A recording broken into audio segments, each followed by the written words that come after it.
Well, it's finally happened. Natalie Barr has taken up the co-hosting role on Australia's #1 breakfast program, Sunrise. Nat has been a long-time viewer favourite and she joins us now. Nat, welcome to the Ange, Rob and Robbo show. Thanks for having me, guys, and thanks for the nice welcome. Well, look, Nat, I have to say, I think Seven have got it right, putting you in the chair. Congratulations.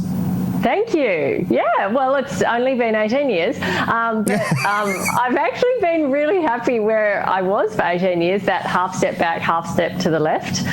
But now I have to actually step up and take it. It's a bit daunting, a bit exciting, but yeah, here we are. Well, look, you are off to a cracking start already. Ratings have remained steady. Were you nervous about accepting the job? I was actually.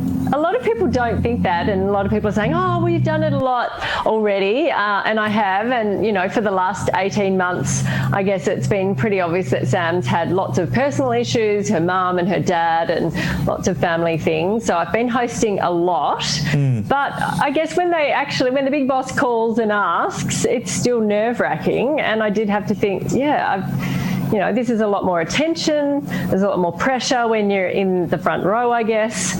So, yeah, I really had to think, I have to step up on this. Well, let me ask you about that. How did you find out you'd be replacing Sam, and did you find out before me? Yes, I did find out before you.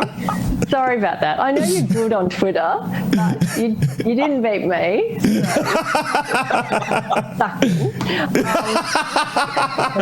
I didn't think I'd beat you, but how did you find out? How did that phone call or meeting go? I got a phone call from a big boss at Seven, and he said, so how about it? And I said, well, okay. I wasn't very eloquent. Wasn't my finest moment, I guess.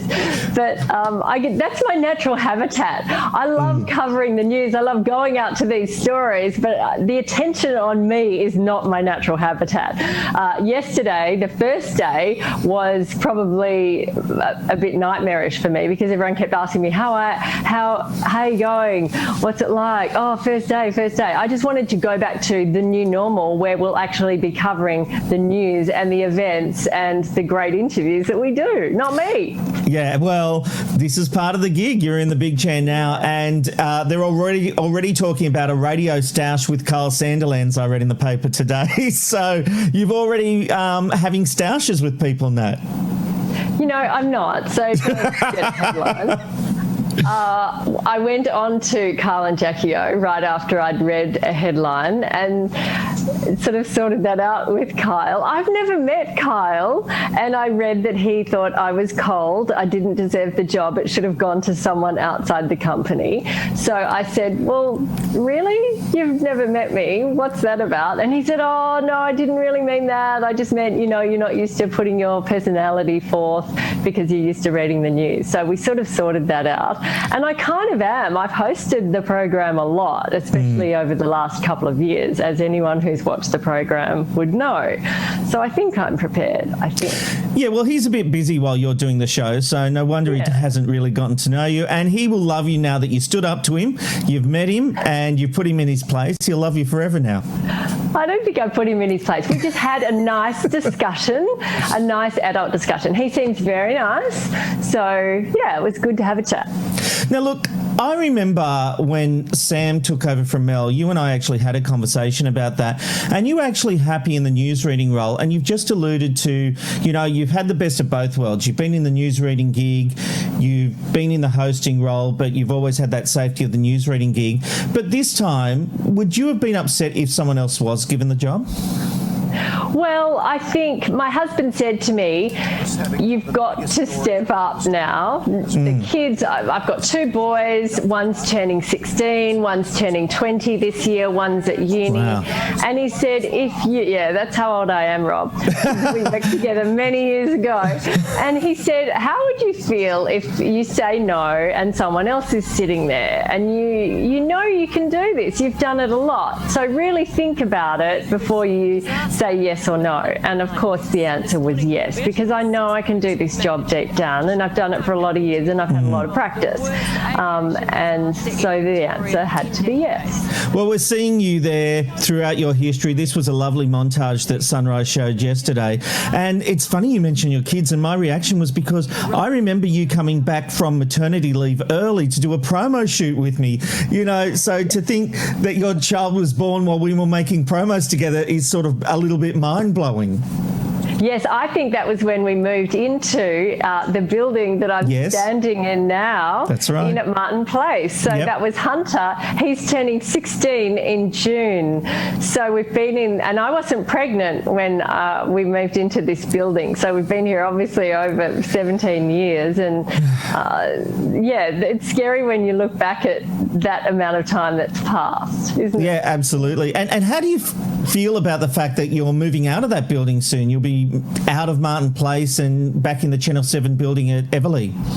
Yes. Well, I've never worked there, of course. Before we came into the city of Martin Place, we were out at Epping, and I was there. I was on the road as a journalist working for the 6 p.m. news for about 8 years before I joined Sunrise. And I think, this is a fantastic spot in at Martin Place, right in the middle of the city. And we've been able to utilise the plaza to do so many things. Look, things did change a bit after Lint.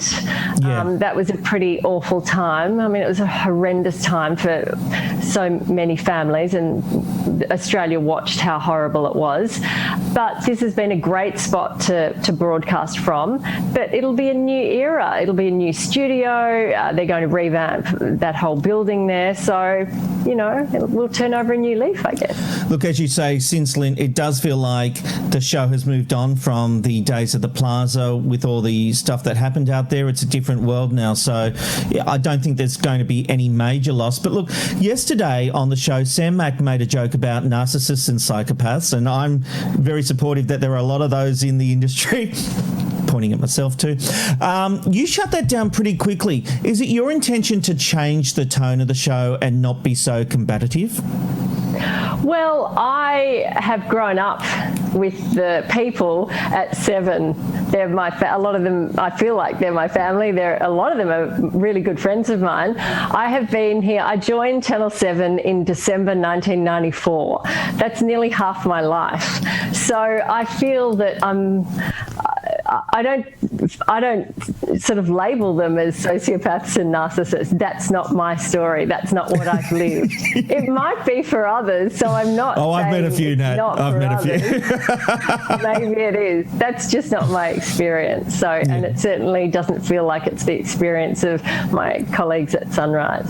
Fair enough. Hey, look, I've been lucky enough to work with you over the years, and one of my biggest memories was when I was line producing Pink, and Pink was performing in Martin Place. No one expected it to be so big, and at the last minute, I realised I needed to go straight from her performance to the news. There was just one problem, Nat. You were down at the concert. The music was blasting. You had no way. I had no way of knowing whether you were hearing me yelling, Nat, get back, get back. Luckily, you did hear, ran all the way back up to the studio, sat down, and within 10 seconds of you sitting down, you were live on air reading the 8 o'clock news. Talk to me about the live nature of breakfast TV and things that happen behind the scenes. Yeah, that's sort of, I wouldn't say it's an everyday occurrence, but we're on air at 5:30 and we're off air at 10, 12 past 9. So we're nearly on air for 4 hours, and it's a bit of a sprint for 4 hours. It's really intense. Most people go to their job from 9 to 6 or 8 to 4, whatever their hours are, maybe 10 hours during the day. This is really intense. I get up at 3, I'm in here at 3:30, and then from that time onwards till mid-morning, it's just a race to the end. Lots of things go wrong. We often read the auto cue that has scripts on, that often goes black. Our earpiece that we can hear the talent on, often that goes down. Sometimes the producer will be talking in my ear, telling us what the talent is saying. It's lots and lots of things go wrong, and our job is to try and make it all look smooth on air. Yeah, and look, I have worked with you for I can't remember how long I worked with you for, but it was a fair whack of time. And I worked as the line producer at one point. And I've got to say, you were always professional. You were always a delight. I'm so happy for you. And I've just got one final question. How important is winning to you? Winning the ratings? Well, we want to keep winning because we've been winning for a long time. So that'd be great if we could. Our aim is to bring a great show to people. That's the first aim. And if we can win the ratings every day, of course. Why wouldn't you? Well, now, I think you're a legend. You know that. Thank you so much for being on the Ange, Rob and Robbo show today. Appreciate it. And hi, Robbo, because I used to work with Robbo too. Hi, Nat.